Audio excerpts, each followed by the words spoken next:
श्री शिवाय नमस्तुभ्यम। मध्य प्रदेश के विदिशा जिले में गिरधर कॉलोनी में गुरुजी पंडित प्रदीप मिश्रा जी के द्वारा श्री वेदवती शिव महापुराण कथा शुरू हो गई है। ये 7 दिवसीय शिव महापुराण कथा है जो कि 30 जून से 6 जुलाई 2024 तक आस्था चैनल और यूट्यूब के माध्यम से दोपहर में 1 बजे से 4 बजे तक देखी जा सकती है। आज की कथा में गुरुजी ने कुछ नए उपाय और विशेष जानकारी दी है। किसी कारणवश आप आज की कथा नहीं सुन पाए हैं तो पूरी कथा का रस तत्व आपको इस छोटे से वीडियो के माध्यम से प्राप्त होने वाला है। तो बढ़ते हैं आज की कथा की पहली जानकारी की ओर। माँ का हाथ, महादेव का आशीर्वाद अगर आपके साथ है तो आपको जीवन में कभी भी डूबने नहीं देता, ये निश्चित है। बढ़ते हैं आज की कथा की दूसरी जानकारी की ओर। शिव महापुराण की कथा कहती है हमारे घर में पानी भरने का जो स्थान होता है उसे पितरों का स्थान माना जाता है। जो रसोई घर में पानी का स्थान बना के रखा है वो पितरों का स्थान है। वहाँ से जल लेकर जब आप भोलेनाथ के मंदिर में जाके शिवलिंग पर 1 लोटा जल अर्पित करते हैं तो कई प्रकार के दोष जैसे वास्तु दोष, पितृदोष से हमें मुक्ति मिल जाती है। अब बढ़ते हैं कथा की तीसरी जानकारी की ओर। पराये दर्द को जो अपनाए उसे इंसान कहते हैं, किसी के दुख को अपनाए उसे इंसान कहते हैं, किसी के दुख को देखकर मुस्कुराए उसे हैवान कहते हैं। बढ़ते हैं आज की कथा की चौथी जानकारी की ओर। दिए जलाने से ज़्यादा पुण्य किसी के आँखों के आंसू पोंछ देना है, किसी का दुख दर्द बांट लेना है। अगरबत्ती लगाने से ज़्यादा पुण्य है किसी ज़रूरतमंद की मदद कर देने में है। बढ़ते हैं आज की कथा की 5वीं जानकारी की ओर। दर्पण और कैमरे में बहुत अंतर है। दर्पण में आप स्वयं को देखो और चले जाओ, कोई आया कोई गया, पर कैमरे में फ़ोटो स्टोर होती जाती है और एक समय ऐसा आता है मेमोरी फुल हो जाती है और मोबाइल हैंग होने लगता है। उसी तरह आपको भी दर्पण जैसा बनना है। कोई आपको कुछ कहे, कोई आड़ा टेढ़ा कहे, आप मन में मत रखिए, तुरंत निकाल दीजिए। कैमरे टाइप अंदर मत रखो, ऐसे में मन भी हैंग होने लगेगा और तुम्हारा दिमाग टेंशन में जाने लगेगा। इसीलिए दर्पण जैसा बनो। बढ़ते हैं आज की कथा की 6वीं जानकारी की ओर। दुनिया में जितनी गाली किसी को नहीं पड़ती होगी उतनी सीओर वाले महाराज को पड़ती है। इसकी जगह कोई और हो तो उसको बोतल लग जाए, वो हॉस्पिटल में भर्ती हो जाए, डिप्रेशन में चला जाए, पर जिसके सर पर हाथ है प्रभु का तो दुख काहे होए प्रभु। बढ़ते हैं आज की कथा की 7वीं जानकारी की ओर। गंगा जी कहाँ से निकली है? शंकर भगवान के सर से। शिव महापुराण की विद्येश्वर संहिता कहती है भोलेनाथ पे चढ़ा हुआ जल, चरणामृत को जब कोई व्यक्ति पीता है तो उसके सारे पाप समाप्त हो जाते हैं। बढ़ते हैं आज की कथा की 8वीं जानकारी की ओर।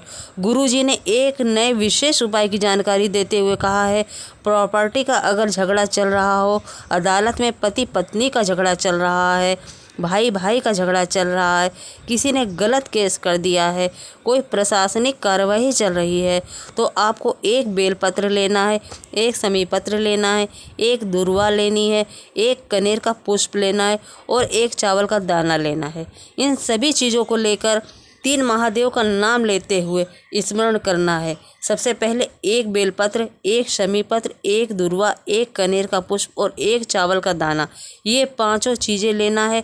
और इसके बाद आपको रंगेश्वर महादेव, कुंदकेश्वर महादेव और चंपेश्वर महादेव, इन तीनों का नाम का स्मरण करते हुए बेलपत्र के पेड़ के नीचे, बेलपत्र के पेड़ के नीचे की मिट्टी जो होती है उसी का उपयोग करते हुए आपको एक मिट्टी का डेला बनाकर, मतलब लिंग नुमा आकृति बनाकर सभी चीज़ों को अर्पित कर देना है। मतलब बेलपत्र के पेड़ के नीचे आपको पार्थिव शिवलिंग का निर्माण कर लेना है। पार्थिव शिवलिंग का निर्माण करने के बाद पार्थिव शिवलिंग पर आपको 1 बेलपत्र, 1 समीपत्र, 1 दुर्वा, 1 कनेर का पुष्प, 1 चावल का दाना आपको रंगेश्वर महादेव, कुंदकेश्वर महादेव, चंपेश्वर महादेव का नाम लेते हुए अर्पित कर देना है। ये सभी चीज़ें आपको अर्पित कर देना है। इसके बाद आपको 1 दिया लगाना है। दिया आप गोलबाती का भी लगा सकते हैं। उस पार्थिव शिवलिंग का विसर्जन आपको 1 कलश जल लेकर कर देना है। उस पार्थिव शिवलिंग में से तो बेलपत्र, शमीपत्र, दुर्वा, कनेर का फूल, अक्षत का दाना आपको लेकर वापस आ जाना है। बस इतना कर देने मात्र से 20 से 21 दिन में निर्णय आपके पक्ष में आ जाता है। अब आप ये सब चीज़ें लाएंगे तो आप उसे अपने घर में कोई कपड़े में लपेट के रख सकते हैं। 21 दिनों के बाद उसका विसर्जन आपको कर देना है।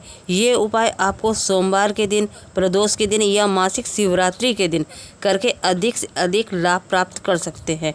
कल 13 जुलाई प्रदोष के दिन भी आप इस उपाय को कर सकते हैं। 4 जुलाई मासिक शिवरात्रि के दिन भी आप इस उपाय को कर सकते हैं। मतलब कि आप 3 जुलाई या 4 जुलाई किसी भी एक दिन इस उपाय को कर सकते हैं। अब बढ़ते हैं आज की कथा की नवी जानकारी की ओर। कल 3 जुलाई प्रदोष की विशेष तिथि पड़ रही है। आषाढ़ माह के प्रदोष की तिथि है। उपाय सभी अपने घर से कर सकते हैं। प्रदोष के दिन शाम के समय, प्रदोष काल के समय इस उपाय को जरूर कीजिएगा।